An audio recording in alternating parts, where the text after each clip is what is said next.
नमस्कार।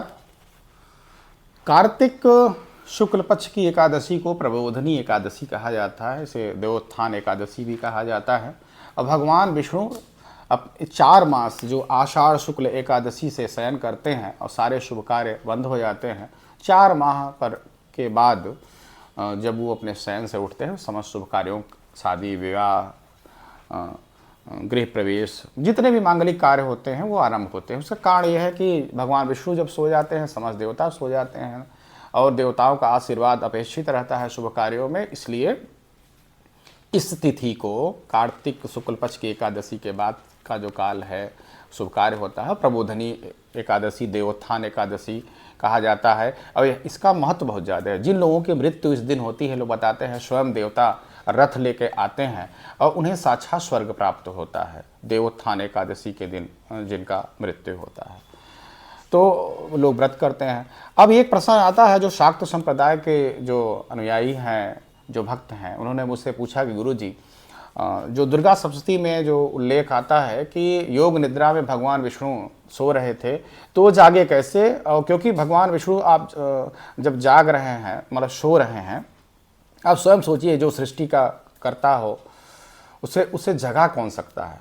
तो ये वर्णन आता है। देखिए, दुर्गा सप्तशती में जो आख्यान प्राप्त होता है, और पूरे दुर्गा सप्तशती में राजा सूरथ और समाधि की जो कथा है वो मेधा ऋषि बताते हैं और माँ के चरित्र के विषय में बताते हैं। तो जो प्रथम अध्याय का जो चरित्र है, जब वो मेधा ऋषि राजा सूरथ और समाधि को मोह का कारण बताते हैं कि क्यों मोह होता है, तो बताते हैं कि ये जो जगत माया है वही सबको भ्रमित की हुई है। तो उनके चरित्र में बताते हैं प्रथम अध्याय में कि जब भगवान विष्णु योग निद्रा में सो रहे थे, तो उन्हीं के कान के मैल से मधु और कैटभ नामक 2 बहुत ही भयंकर राक्षस उत्पन्न हुए और स्वयं ब्रह्मा जी को मारने के लिए आगे बढ़े। तब ब्रह्मा जी परेशान हुए और माँ भगवती की आराधना की।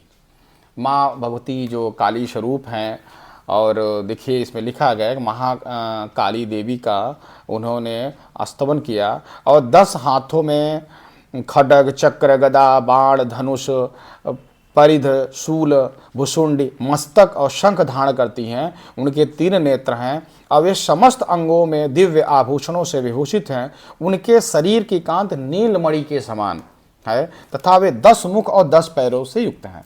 तो माँ उस भगवती का जब इन्होंने आवाहन किया, तब माँ जो है प्रसन्न होती हैं और वो फिर उनका प्रकट होता है। देखिए 89वां जो श्लोक है उसमें है, एवं स्तुता तदा देवी तामसी तत्र वेदसा विष्णो प्रबोधनार्थाय निहंतुम मधु कैटभो। तो इस प्रकार जब ब्रह्मा जी ने वहाँ मधु और कैटभ को मारने के उद्देश्य से भगवान विष्णु को जगाने के लिए तमोगुण की अधिष्ठाती देवी योग निद्रा की इस प्रकार स्तुति की, तब वे भगवान के नेत्र, मुख, नासिका, बाह, हृदय और वक्षस्थल से निकलकर अव्यक्त जन्मा ब्रह्मा जी के दृष्टि के समक्ष खड़ी हो गई। और योग निद्रा से मुक्त होने पर जगत के स्वामी भगवान जनार्दन उस एकाड़व के जल में शेष नाग की सैया से जाग उठे। फिर उन्होंने उन दोनों असुरों का संहार किया।